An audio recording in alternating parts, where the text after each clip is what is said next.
What? Here we go. Hi, I'm John Solari, host of The Method Actor Speaks, and we are now back with part 2. And we're going to go right into it, because we all know each other by now. You in the audience, Joycelyne, what a beautiful name, and Stanley Dyrector. Thank you, and what a beautiful lady to the right of me. Well, Don't think Stan forgets. We're going to give it, she looks great in red, too. Listen, I want to tell you something. Growing up in the Brownsville section of Brooklyn was a big education. That's why I said in the last show I had to get out of Brooklyn. I was actually treated very well by the boys. Quote, we didn't call them mafia in those days. I didn't know about that stuff. They were just guys who used to come into the Palace Bar in Brownsville, and they were pretty tough guys. And they were a mixture of Italians and Jews. And Harry, the Harry, the owner, and Augie Orchetta was the bartender. And Orchetta in Italian means vinegar. So I didn't know if that was Augie's real last name or what, but it probably was his real last name. And he treated me so great. Everybody treated me so well. Why did they treat you great? Who were you then that they would do this for you? I was a kid who I had lost my mother. She had become ill, and my brother was put in a home, and I was and my father was working many jobs, and I was on my own on the streets, and I used to hang out at the pool room, the Palace pool room, which was right next to the Palace Bar on St. John's Place in Brownsville. And so at about 15 years old, I was kind of on the streets, you might say. At 16 years old, I had been at a high school called the Brooklyn High School of Automotive Trades, right, which I mentioned before. But things didn't work out, and so I was I'd have various assorted jobs that my father would get me. My father had been a letter carrier, and he knew many people on his route, and he had connections, and I would go to work for these various jobs, like being a plumber, I remember was one job. So being a plumber, and my first day on the job, I was in the cellar talking to one of the workers, and I said, what a lousy job this is to do this kind of crap. Well, the boss of the plumbing company was like a one-man operation. That was the end of that job, okay? So then my father also worked on a gas station, and next to the gas station was a baseball batting range. So in the old days, Canarsie, the batting range was in Canarsie. So while learning how to drive a car, underage by the way, a Jeep in those days, I was also working at the baseball batting range, picking up the balls and dodging the hard balls coming into the outfield, because on occasion I'd get hit in the head. So that kind of made me leery of working for the baseball batting range. So I got out of that. Next door to that baseball batting range was a Needix. So the owner of that Needix said, is that Needix soda? Or? Yeah, Needix soda. Great brand name in New York. I don't know if it's still around, but you could get breakfast for like 15 cents. Coffee, orange juice, and a donut. And a lot of this stuff that you're talking about now, does that go into your writing or these plays you have? My plays, yes. Let's talk a little bit about your theater, the plays that you wrote. Well, because I really like to know about that, and I'm sure she would. And I came out here, as I say, to be a movie star, which was the wrong step to go. But I must say, I was an attractive-looking guy, and in those days, and so being attractive gets you an entree. Is that the word? Entree into other avenues, because people are attracted to attractive people, and so it is a trap that attractive people fall into. Right. A very dangerous trap, I might add, because if your beauty gets you to first base, you think you got a free ride to second, third, and to hit a four-bagger, which is a home run, which is not necessarily so. As the old Porgy and Bess thing goes, it ain't necessarily so. And it wasn't necessarily so. So I went to drama school, and under the GI Bill, by the way, but in my head, I just want to be a movie star. Drama school was like, I had a natural knack for acting. On the ship, in the middle of the Pacific Ocean, I would be doing Clifford Odets Waiting for Lefty. I would be doing a scene where some guy is on a podium and saying, "Ladies and gentlemen," and I'm sure there's some ladies in this sea of upturned faces, only they're wearing pants. Well, I know a thing or two, yada, yada, yada, yada. So I had that intensity, and I knew I had that kind of feeling because I loved movies, okay? When I was a kid, I'd go to the Loews Pitkin, and I'd sit, and I'd look at the movies, and I'd say, boy, they're having so much fun. And I was having turmoil in my life. Also, by the way, in Brooklyn, it was pretty hot in the summertime. So it was refrigerated cooling at the Loews Pitkin, and by the way, the Loews Paradise, where the stars and the clouds were on the ceiling. I mean, that's how they set up these Loews movie houses. Anyway, so I was really drawn to the film. And there were certain actors that I really liked. I know I'm taking a detour, but the reason I'm taking a detour is there were people like Edward Everett Horton that I liked. Why did I like Edward Everett Horton? You know, he was funny, he was in all these Fred Astaire movies, and because he was non-threatening. That's why I liked him. An actor like Donald Meek, a little character actor, played about like 15 or 20 parts, say in a week, at MGM when he was under contract. They would put these people on the contract, these kind of character, be Franklin Pangborn, people like that. And because they did not, they didn't look like they would beat me up. And when I see Marilyn Monroe in the movies, and I joined the Navy, I wrote Marilyn Monroe a letter. I wrote her a letter to 20th Century Fox because I wanted to be her friend. I thought that she needed a friend. And it was not a sexual thing. It was just, I felt that she was lonely, and I wanted to help fill her loneliness, and she could talk to me. Did she respond? No, she never responded, but I used to have these scenarios in my mind about Marilyn Monroe, which I wrote a play about, too. Also, actually have a play I wrote. Let's see that. Let's talk about that. This play, which is called Marilyn and Phil. Oh, yeah. And it's written with my wife, Joyce Dyrector. Actually, she was really wonderful on rewriting me because she really got the essence of Marilyn Monroe. I wrote the first draft of this. This is actually based on a true story. Okay. About what? What is this? There was an actor who used to hang around Silver Spoon, and he used to tell the story about how he went to the actor's studio, and that Marilyn Monroe went to the actor's studio in around 1950 or so to improve her craft. She wanted to study with Lee Strasberg, for those who do not know. And so Lee Strasberg, according to Phil's story, assigned Marilyn a scene to do with Phil. And Phil lived in this dumpy apartment, bachelor pad with what you might say, pizza boxes hanging around, empty pizza boxes, dirty, sloppy, the whole 9 yards of a bachelor. And he never really expected Marilyn Monroe to call.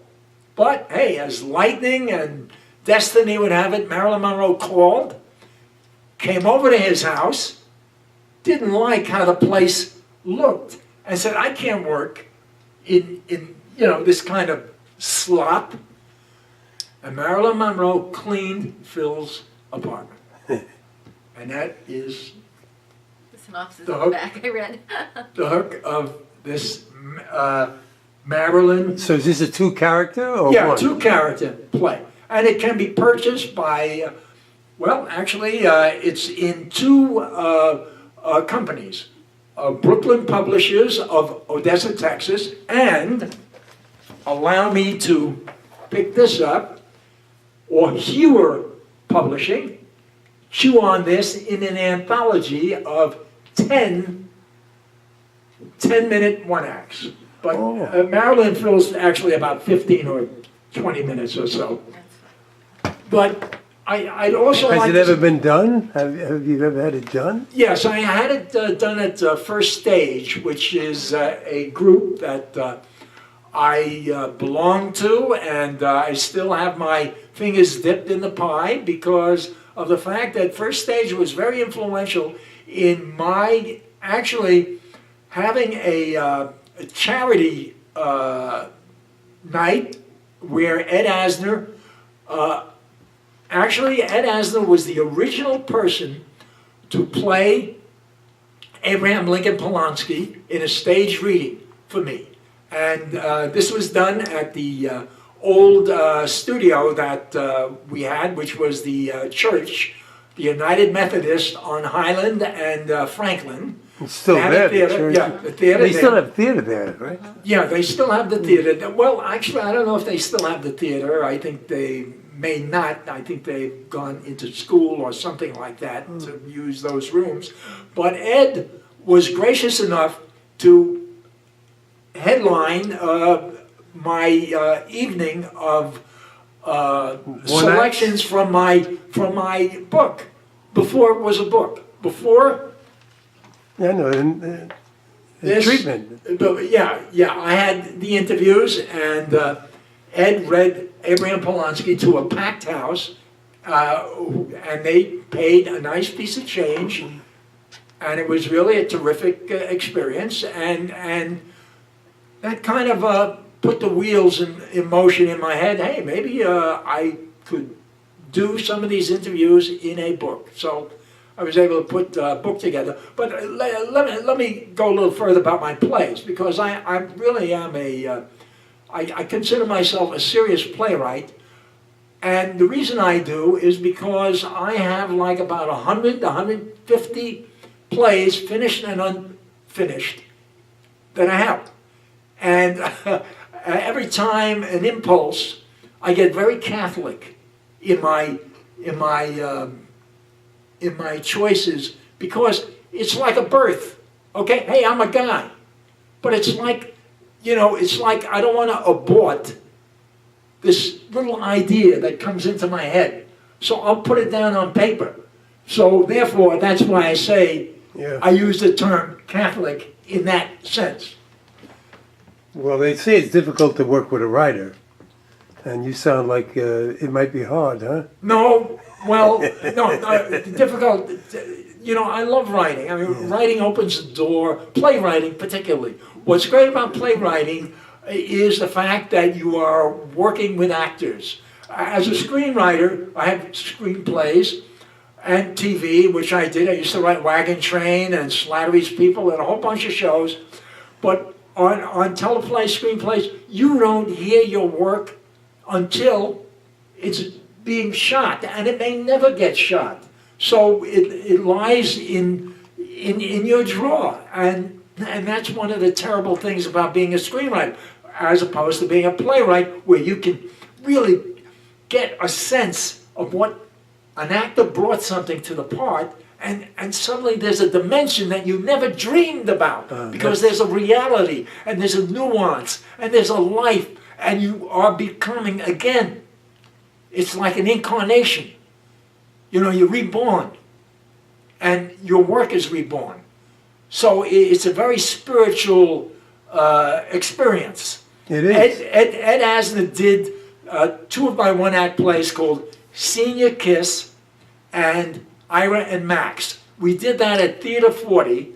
That was a night, one night, and so Ed was very generous to me, and Ed Asner is just the greatest for me. And my other plays have been done around town in North Hollywood, NoHo. They did my play, The Other JFK. Things fall on the floor, John. No, it's all right. I don't know. I mean, the mic. Like Don't keep it so close. Can you see this? Yeah. This is in a group of 3 one-acts.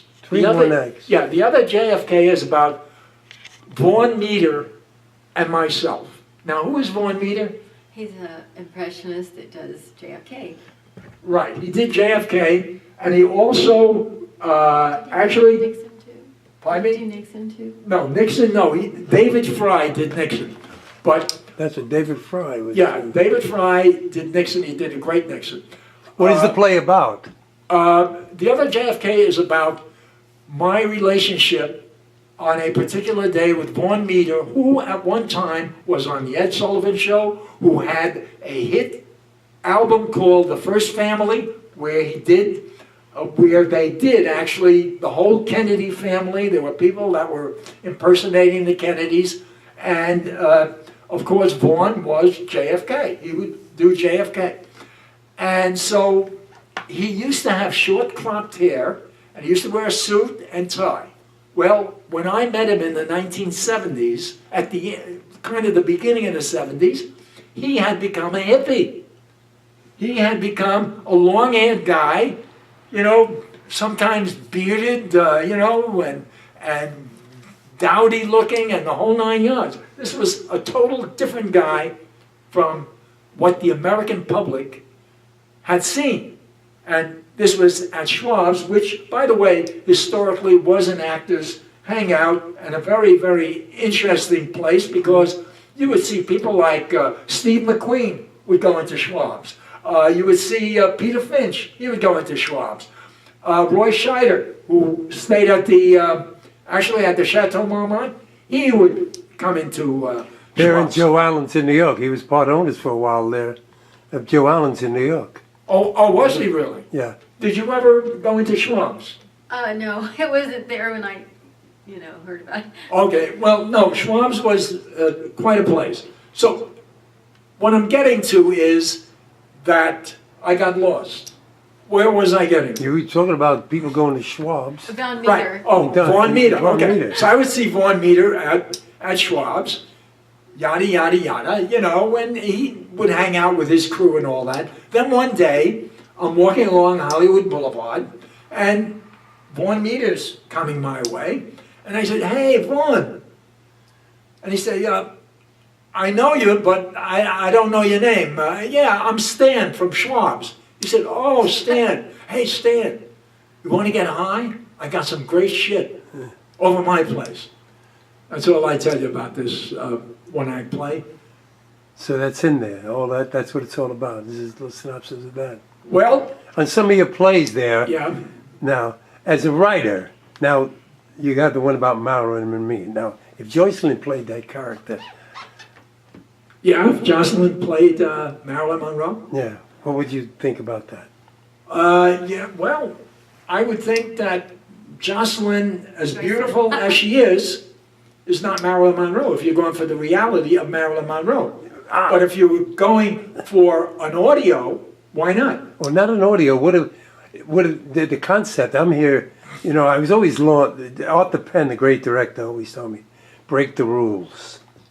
Right. And I really believe that. I mean, if I was at Actors Studio, I'm a member, and I was working on this with her, and she could play the part. Why not?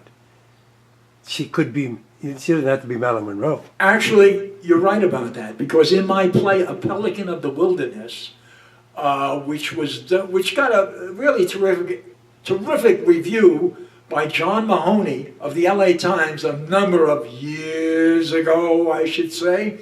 And there was a Vietnamese character by the name of Mai Ling in my play. Basically, the play was about a Vietnam veteran living with a Hollywood actress, Ingenue, who all of Hollywood wants to shtup. I'm using a euphemism. Everybody wants to go to bed with this Hollywood actress that this Vietnam veteran is living with. And so we flash back to this Vietnam veteran's, actually his life in Vietnam when he was a veteran, and his relationship with a Vietnamese village girl by the name of Mai Ling. And we find that he does not want to fight the war because he's disillusioned. Innocent people have been killed. And anyway, to make a long story short, or a short story long, boy, I heard a sibilant S. I don't kind of like that in my pronunciation. But to make a long story short, Mercedes Alberti, who later on became a casting director, played Mai Ling in my play, A Pelican of the Wilderness, which was done at the Oxford Playhouse near Western Avenue a number of years ago, and she was sensational. Now, I saw Mercedes act or react or live a part organically at Eric Morris's laboratory when Eric, who still is running his Actors Lab, and Eric used to be a member of the studio, by the way, but I thought... You used to be always a member. Oh, he is? Oh, okay. But I mean, once you're a member, you're a lifetime member. Oh, really? Yeah. I didn't know that. See, thanks for the Actors education, Studio. Mr. Solari. You know? See, I'm an outsider. So she was not Asian, but she played Asian. That's right. So, yeah. I'm really blonde. You- I've got blonde roots, and I always do Marilyn all the time. See? That's right. Hey, Marilyn Monroe. Now, very interesting, you know? That's a very interesting point. That's very good, by the way. Very excellent. Actually, you do have some plays there for her. Oh, let her Thank do you, it. Aliso. Say Well, that again. Actually, I have a play about when I was a sailor. See, a lot of my plays are based upon autobiography, based. Because, you know, you have to fictionalize much. You do have to tweak and kind of make things work. Because there's a lot of, what do they call it? Between you and me, there are 6 inches of dead air now, or 12 inches of dead air. Or That sounds full of like dead a, air. sounds like a Catholic school dance. The priest would walk by when you were dancing, and they would make sure you had at least 6 inches between you and the girl. And they say don't wear patent leather shoes because You it could see. reflects your underwear. Right. No, you know, actually, you're getting me back to Brooklyn, where Well- the boys used to run the crap games for Our Lady of Loretta, the church. Right. And the boys would kind of, they have the crap games, they get a piece of the action. Bingo night. Yeah, bingo, yeah, only it was an actual crap game know, in they the had it street. all, yeah. In the street, they would have games of chance, and the mob would get a piece of the action, and the church would get a piece of the action. So it was a different world when I was a kid growing up in Brownsville, Brooklyn, and It was very safe neighborhoods in those days when the Italians were, you went in an Italian neighborhood, you were safe. Yeah, Italian neighborhood was safe, and if they came into your neighborhood, maybe you would not be so safe. You know what I mean? Like if you went into their neighborhood, I mean, there was still always friction. Always. In African American, black neighborhoods, same thing. You know, was you always had to look over your shoulder because you didn't know. Some people were benign, some people were really great, but there were other people that were looking to beat your tail. You know. When you were saying African American, I was talking about that yesterday. A lot of people don't know where that comes from. It came from Joe Colombo, who started the Italian American League back in the late 60s when all your programs, the Untouchables and everything, and they were detrimental to the Italians. Now, you know, they're called Guinea Gun Smoke, Cops and Wops. And he started the Italian American League, Joe Colombo, who was head of the Colombo crime family in New York. And that's where the term comes from. So a lot of, you know, the African American but a lot of people don't realize that some mobsters started that. Now, the Chinese American, Japanese American, it all comes from Joe Colombo. Right. He's the one that started that. Very interesting. That I didn't know, and I I know, appreciate people don't know that. But because you know, in the old days, We did some good. you know what's interesting? In the old days, going to a Chinese restaurant, all the Jews would go on Sunday, Yeah. and so the place would be lined up, and the Chinese community in Brownsville was so subtle that you did not know there was a community. Very, very, and they would say that about the Jews and the Italians, that they were very family orientated. Well, they were. Right, and so are the Chinese. That's a dying art today. I mean, you can speak on that too. I mean, it's a dying art family. I remember when I was a kid, every Sunday morning the smell of gravy. And I, when I cook my gravy Sunday morning, Italian gravy, that stuff is, kids don't do that no more for their families. And I don't know about you growing up, the rituals that you had. We ate American food because we had an American restaurant, Yeah. if you would call it. I mean, I don't know where the term American, because everybody's American in America, that, for that matter. Right. But we had a regular, hamburgers, hot dogs, not hot dogs, but mainly like chicken fried steak and mashed potatoes and things like that. And people would think that when I say we have a restaurant, everybody would think we have an Asian restaurant, but we didn't have an Asian restaurant. It was totally just regular, barbecue and stuff like that. That's funny because, being Italian, when I go out, I usually eat Chinese, because I cook Italian. I like to cook my own stuff. And Jewish people loved it. I mean, if you were in any Jewish neighborhood, that's what you had was Chinese restaurants. Right. But Yeah, even Chinese that, Yeah, I can make a filter fish. Gefilte fish. yeah, gefilte fish. It's interesting. Spaghetti too. Spaghetti, hey. Spaghetti and gefilte You have to fish. cook You know, spaghetti Or you sauce can do all it the day other long. way, lox and bacala, Yeah, which is you can gefilte mix fish the other way. everything. I knew a guy called the bacala. Yeah, Actually, there was a guy, like I say, my neighborhood had some bad faces.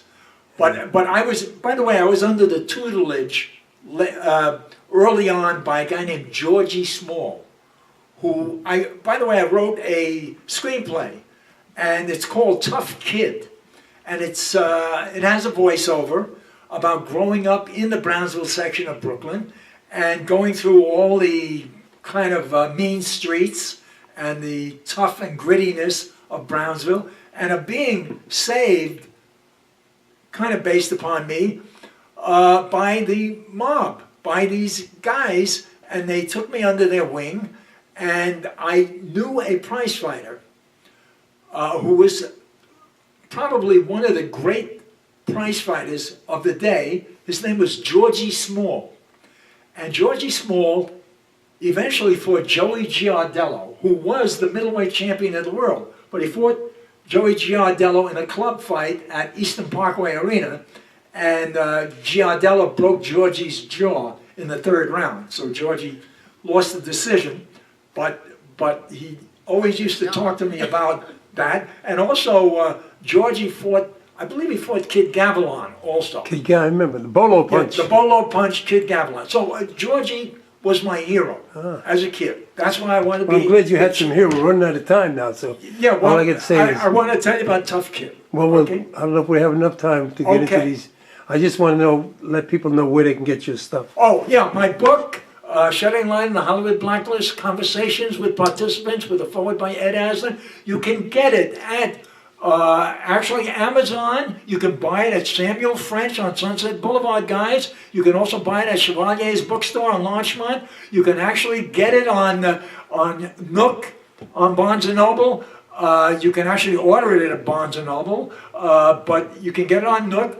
You can get it on, it's going to be on iTunes. So that will be shortly, so on the Apple. But I'm very proud of the fact that I have some really wonderful reviews, and the name of the publisher for my book, Shedding Light on the Hollywood Blacklist, is Bear Manor Media. So that's where it is, and please buy my book They so will. I can get out of poverty. And Joycelyne, tell people how they can get in touch with you. My website is Joycelyne, JoyCelyne.com, and my printing company is finalprint.com. Can I just mention my website? It is http://